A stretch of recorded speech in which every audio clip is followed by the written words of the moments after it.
Alrighty, guys. So this question, the main idea of this question is, how do we find an inverse? So for example, if I were to give you, let's see, I'll use this little chunk as working space. If I were to give you the matrix 4, 3, 2, 1, and it asked you to find me the inverse of this matrix, how would you do that? So what Mr. Werner described in class today is that if we want to find the inverse of a matrix, A, B, C, D, if we want to find the inverse of this matrix, what we do is first, we draw this matrix with the 1, 0, 0, 1 attached to the side of it, and then we do RREF, and then we're left with this end matrix. And we're trying to claim that EFGH is going to be the inverse of ABCD. So if I want to find the inverse of 4, 3, 2, 1, all I have to do is I put 4, 3, 2, 1 here, I slap a 1, 0, 0, 1, and then I do RREF through my calculator, and this end result is going to give me, this part right here is going to be my inverse. Well, now we have to prove that this is true. So our claim is that ABCD and EFGH, over here and over here, are inverses. Or in other words, that EFGH is the inverse of ABCD. So how do we prove this?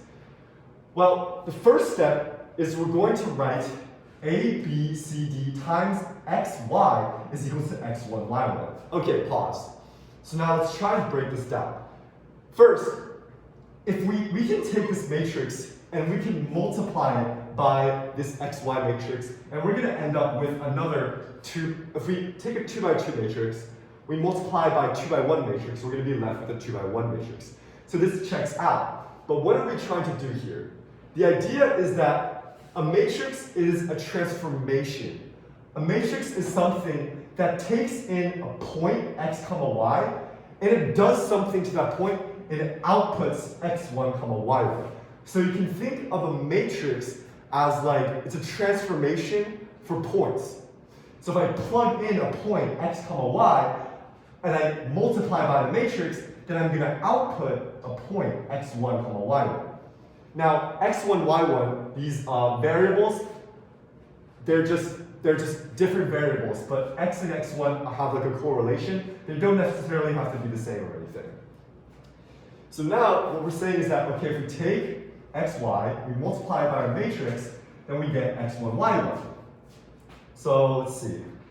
Let's say we go from, let me draw like a little cloud over here. So if we go from our point right here, x comma y, then our matrix is going to take this point and it's going to bring it to the new point, x1 comma y1, like that. So that's what ABCD does. That's what ABCD does.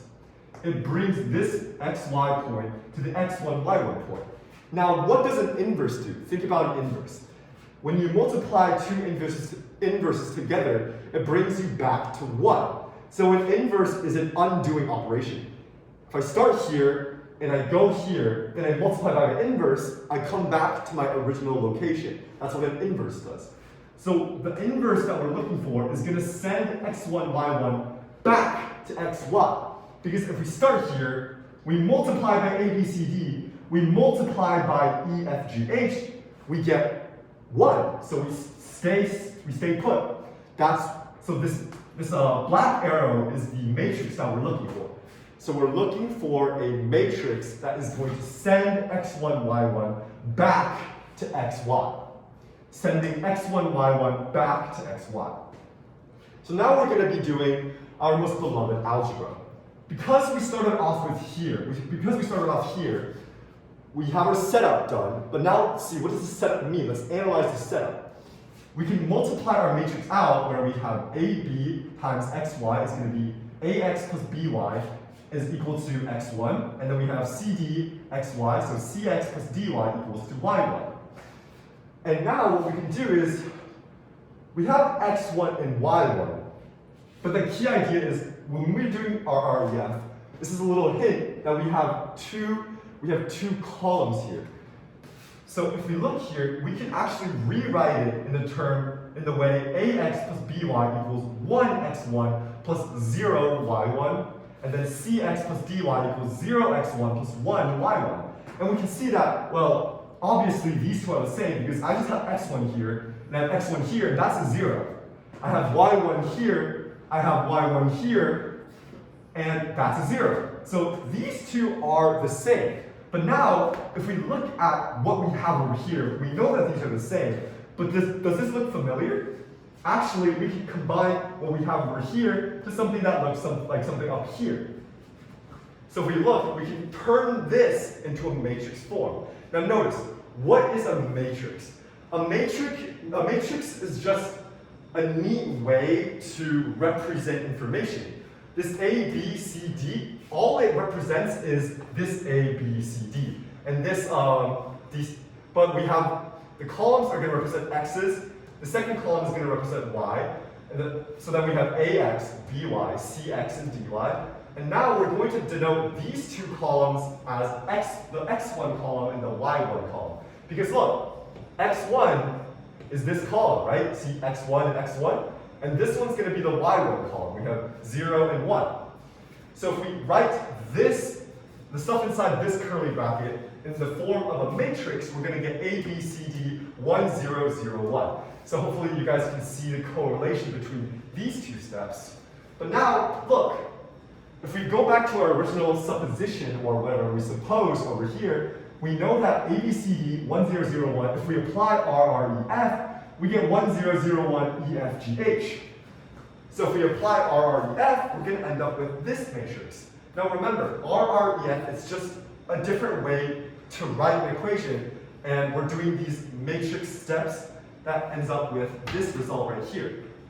So now, pause. What we did is, we started with our point xy times matrix gives us new point where we go from xy to x1, y1.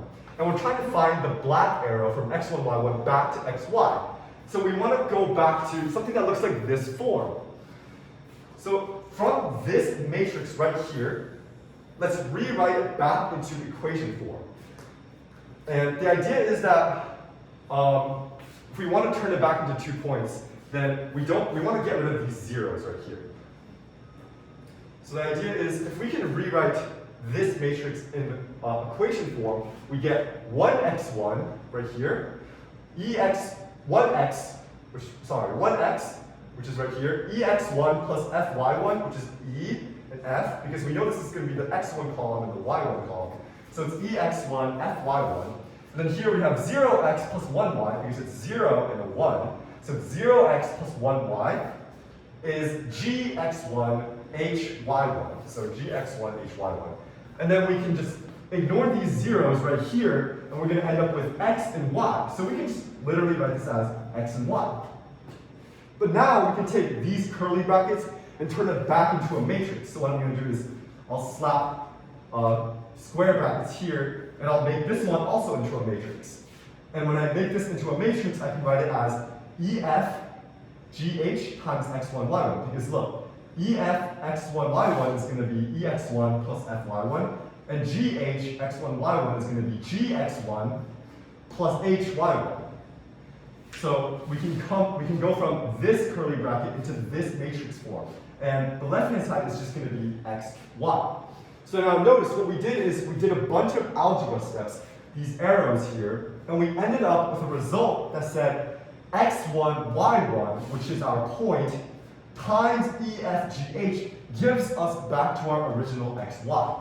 So if we start from xy, we multiply by ABCD, we get x1, y1, and then we take x1, y1, we multiply by EFGH, we come back to xy.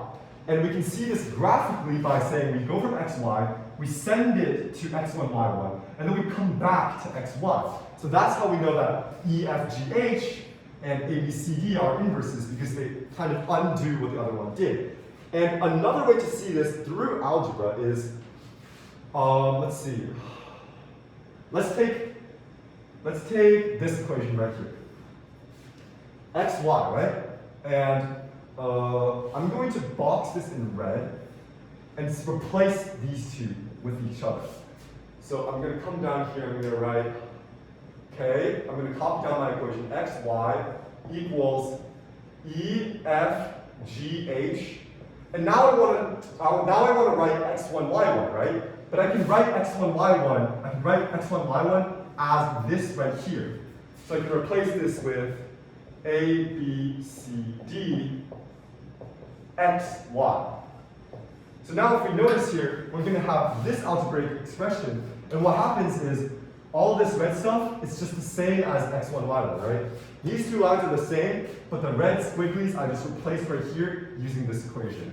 And now I get that these two, well, we have xy here, and we have an xy here, but the only difference is this is xy, that's xy, they're equal. But there's something in front of xy, so this thing has to be the identity. Because xy equals identity times xy. So this equals identity.